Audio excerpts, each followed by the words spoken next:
Hola, ¿qué tal? Yo soy Alan Amaro y en el video de hoy les voy a presentar un análisis que le hice a la red social de YouTube utilizando la paquetería Networks. Ese es mi proyecto final para la materia de ciencia de redes. Ok, les voy a comentar brevemente acerca de este dataset. Este dataset lo conseguí de la página de Stanford Education. Contiene cerca de 1 millón de nodos y cerca de 3 millones de conexiones. A su vez, dentro de la red también, bueno, dentro de la página también hacen un estudio de comunidades.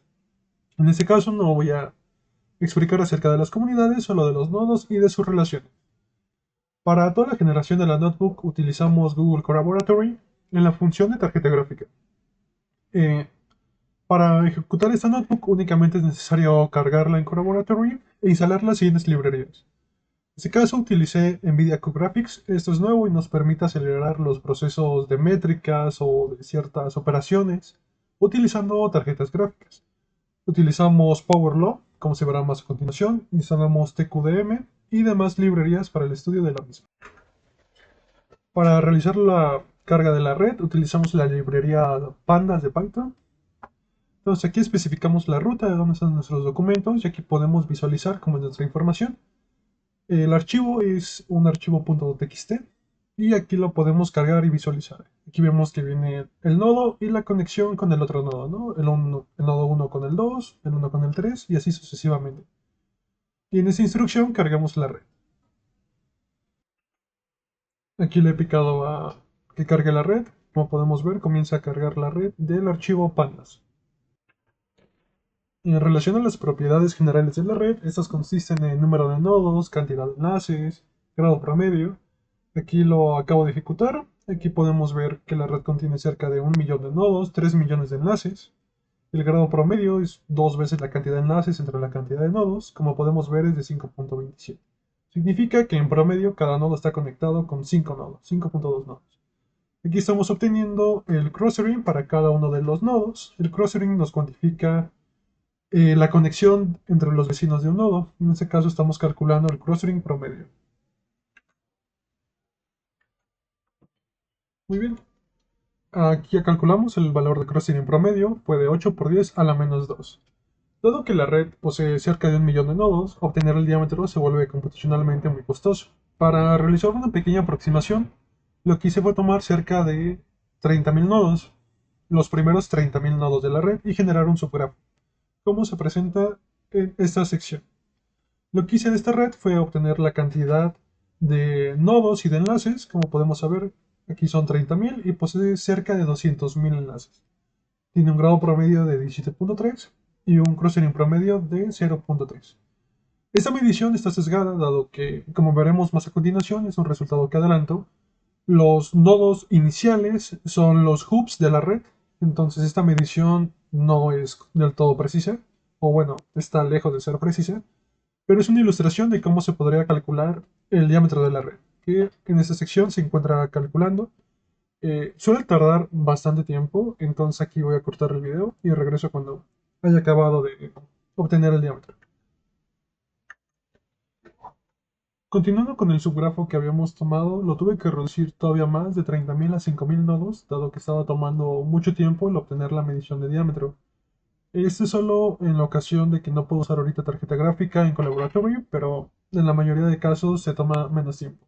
Entonces, lo que hice fue acotar la red a solo 5.000 nodos y con cerca de 40.000 conexiones, 40.000 enlaces. En este caso realizo el cálculo de diámetro de la red y me arroja un diámetro de 5.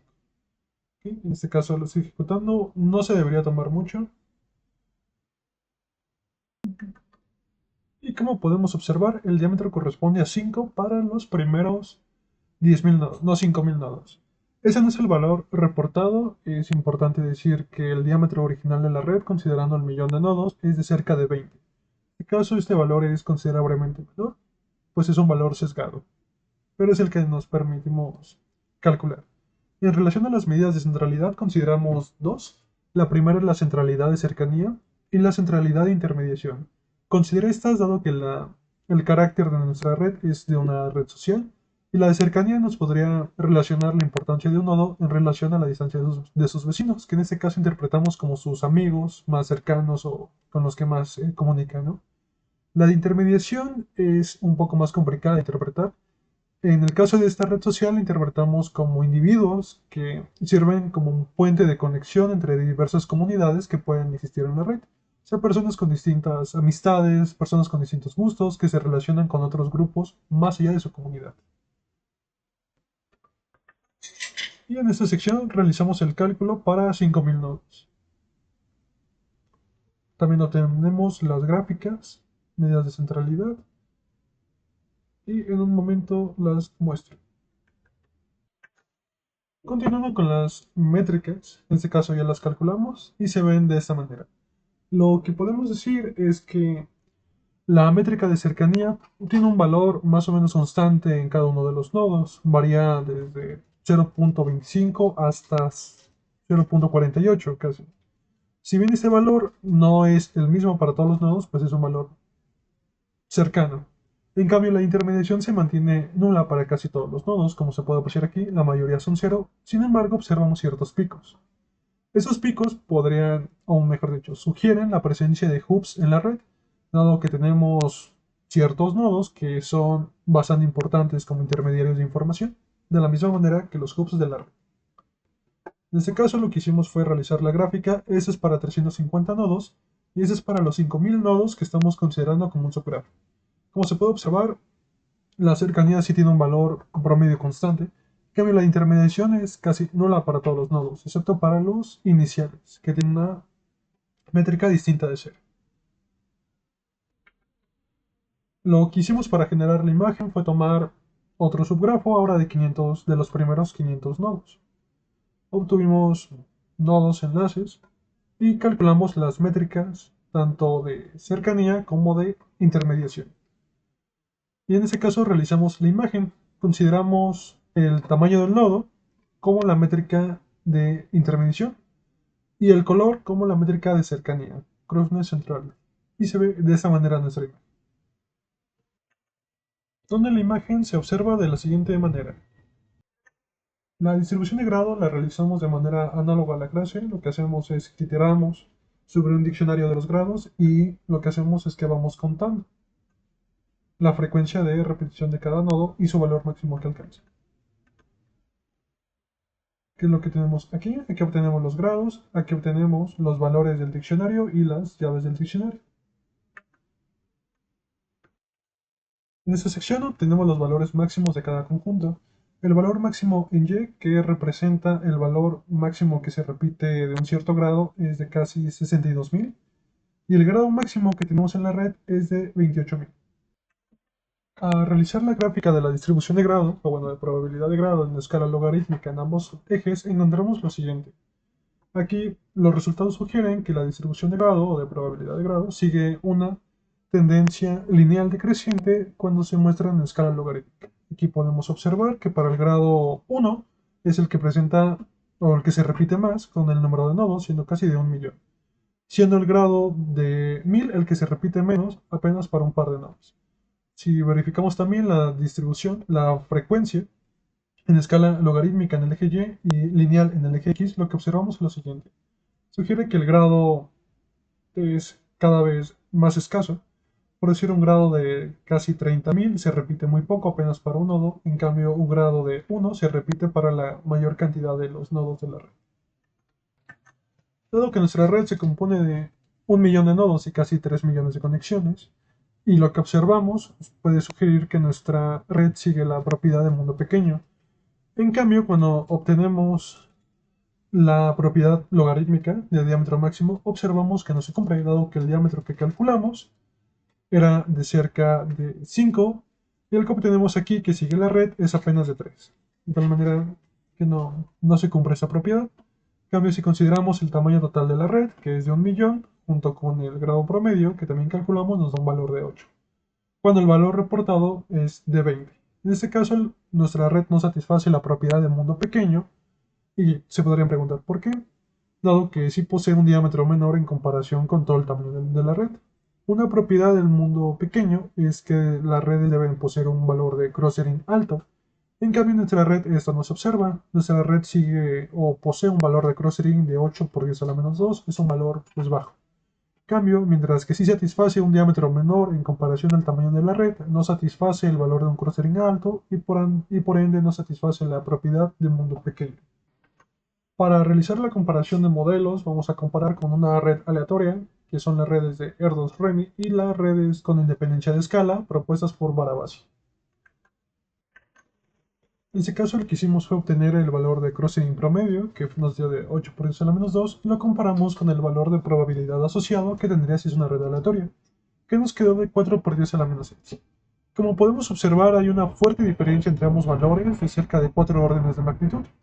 Lo que hicimos ahora fue graficar su distribución de probabilidad de grado, como se observa en esta gráfica, y la comparamos con una distribución de Poisson. Como podemos observar, la distribución de Poisson no modela correctamente la distribución de valores que tenemos. Y si lo graficamos en escala logarítmica en ambos ejes, podemos observar que no se sigue ese comportamiento. Sin embargo, la distribución de probabilidad de grado sí sigue un comportamiento lineal decreciente, lo que sugiere que nuestra red presenta independencia de escala. Si ahora probamos con los modelos de independencia de escala, realizamos un procedimiento análogo, obtenemos los grados, y lo que hacemos es graficarlo en escala logarítmica en ambos ejes. Como podemos observar, la distribución de probabilidad de grado sí sigue un comportamiento lineal decreciente, como sugiere esta gráfica. Lo que hicimos ahora es modelarla a partir de la expresión dada por Barabasi. Usamos la librería PowerLaw para obtener el coeficiente alfa y el K mínimo a partir del cual se satisface esta relación. Encontramos que el valor de alfa es de 2.48 y el K mínimo es de 206. Donde si graficamos estos valores, encontramos que sí se modela correctamente para una constante de 4.5. La interpretación que encontramos al realizar la comparación entre ambos modelos es que nuestra red no sigue la distribución de Erdos-Remy, pero sí sigue una distribución de independencia de escala, dado que se ajusta correctamente un coeficiente alfa de 2.48 y un K mínimo de 200.6 en el intervalo de 10 a la 2 hasta 10 a la 4. Esto sugiere la presencia de hubs en nuestra red, como anteriormente había comentado, que dentro de la naturaleza de nuestra red, que es una red social, se puede interpretar como la presencia de celebridades o de influencers, personas que presentan mucho contacto con el resto de toda la red. El proceso que yo escogí simular tiene relación con los procesos de difusión. En este caso, simulo una enfermedad, como es el caso de la pandemia de COVID-19. En este caso, agrego una breve descripción y el modelo que ocupo es el modelo SIS, de susceptible infectado susceptible. En pocas palabras, en este caso tenemos una cantidad inicial de personas sanas y personas infectadas. Las personas infectadas contagian a las personas sanas y las sanas se vuelven infectadas. Sin embargo, en este modelo las personas infectadas se pueden recuperar y se convierten en personas susceptibles o recuperadas. Bueno, susceptibles con un asterisco o personas recuperadas. Lo interesante es que estas personas que ya se volvieron recuperadas de la enfermedad poseen una probabilidad menor de volverse a contagiar. Y aquí introduje dos distintos modelos de vacunación. Uno es vacunando aleatoriamente al 1% de la población en cada época y el otro es vacunando a 15 hubs en cada época.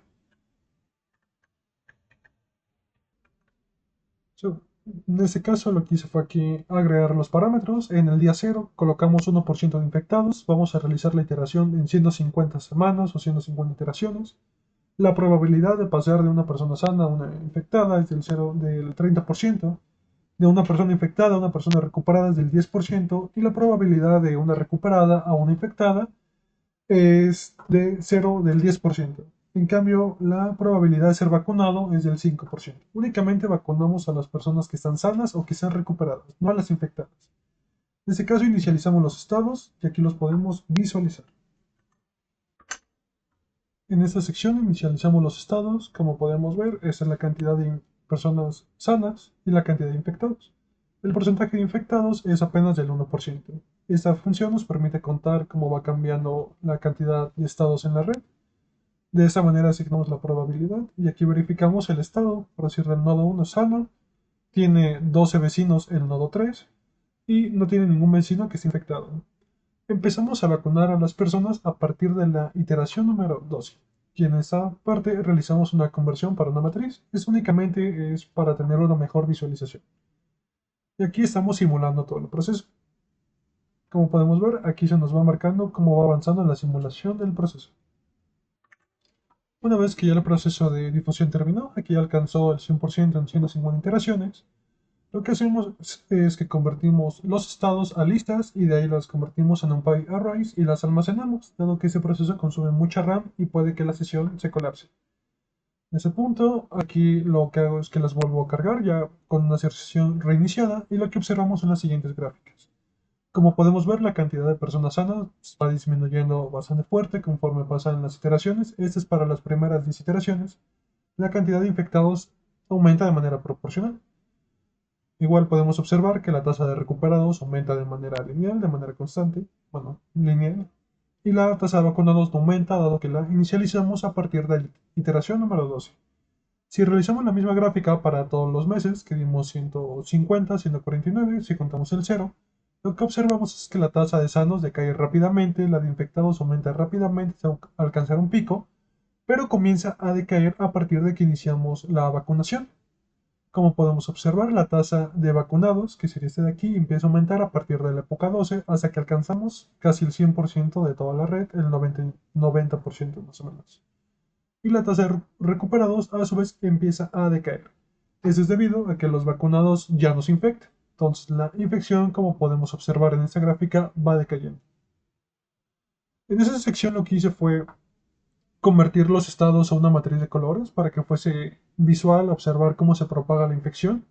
Ya no me da tiempo de mostrar este video que hice, pero lo pueden consultar en el canal de YouTube sin ningún conflicto. En la celda de aquí lo que hago es realizar un procedimiento similar, pero lo que hago es ahora es vacunar a 15 hubs en cada iteración que realizo a partir de la época 8. En este caso implementamos una función que nos devuelve la cantidad de los hubs de la red organizados de mayor a menor. En este caso lo ejecutamos para 5 y nos devuelve el nodo y la cantidad de conexiones. En este caso es la misma función para convertir el estado de nuestra red a una matriz. Los videos los pueden consultar en el canal. Y en este caso lo que hice fue obtener la cantidad de 2130 hubs, que es el equivalente para las 150 épocas menos las 8 que no vacunamos a nadie, considerando 15 hubs. Aparte agrego un colchón, se podría decir, de unos 100 hubs. Y en ese caso realizó la iteración. Es un código más compacto y aquí podemos observar que ya llevamos el 84% del proceso. En este caso ya terminamos de realizar las iteraciones. Para 10 iteraciones lo que observamos es que la tasa de personas saludables igual decae y la de infectados aumenta, idénticamente que en el caso anterior.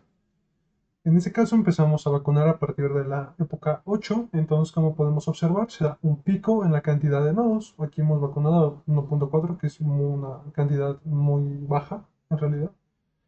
Y aquí podemos observar la tasa de personas recuperadas, que igual aumenta de manera lineal. En el caso para las 150 épocas, lo que observamos es un descenso en la cantidad de personas infectadas de casi el 45%. Igual, la tasa de vacunados ha aumentado muy poco, es apenas del, aquí sería 10, aquí sería 2, del 0.2%. Sin embargo, empezamos a notar un impacto en la tasa de infectados. Esto sugiere que vacunar a los hubs dentro de las poblaciones, como sería en el caso de la red social, vacunar a las personas que tengan mayor contacto con las personas o que tengan mayor cantidad de afluencia o de relaciones, tiene un impacto significativo en una propagación de una enfermedad, como es en este caso, o en el caso de otro proceso de difusión que se ilustre. ¿Okay? Esos son los resultados. Aquí lo que estamos haciendo es guardar los NumPy arrays y generar un video asociado. Y finalmente con eso pasamos a la conclusión de este video. Las conclusiones que encontramos después del análisis completo es que nuestra red posee cerca de 1 millón de nodos y 3 millones de enlaces. Los interpreta como relaciones de amistad o de contacto dentro de los usuarios de la red, dado la naturaleza de red social. El grado promedio de la red es de 5.27 y el valor de clustering es de 8 por 10 a la menos 2, un valor muy bajo de clustering. El diámetro de la red para 30.000 nodos fue un valor de 6, en este caso no lo pudimos realizar. pero para 5000 nodos fue un valor de diámetro de 5, mientras que el valor reportado es de 20. La métrica de cercanía sugiere que los usuarios forman comunidades de manera escasa pero constante, con un comportamiento ligeramente oscilante entre los usuarios. La métrica de intermediación sugiere la presencia de hubs dentro de la red, dado que encontramos usuarios que poseen un valor alto de intermediación, siendo el promedio casi nulo. La distribución de grado en escala logarítmica sugiere una independencia de escala presente en la misma. De la comparación con los modelos, encontramos que la red no satisface la propiedad del mundo pequeño, mientras que posee un diámetro pequeño en comparación con el tamaño de la red, no posee un valor de clustering alto. La red no se puede modelar a partir del modelo de Erdo-Renyi. El valor de clustering y el valor esperado de probabilidad difieren en 4 órdenes de magnitud. Y la distribución de probabilidad de grado no se ajusta a una curva de Poisson. En cambio, la red presenta independencia de escala. La distribución de probabilidad de grado se ajusta a una ley de potencia con alfa igual a 2.48 y un K mínimo de 206. El proceso de difusión de modelación de epidemia sugiere la ineficacia de una vacunación aleatoria, dado que se requiere de la vacunación del 90% de la población para observar un decaimiento en la infección. En cambio, la vacunación en los hubs, que representa el 0.2% de la red, alcanza un resultado similar en el descenso de la infección. Y bueno, con esto termina el video explicando mi proyecto, espero haya sido de su agrado. Una disculpa por el tiempo que me tardó cerca de casi 22 minutos, pero bueno, era mucha información y no la podía condensar en solo un video. Bueno, pues muchas gracias.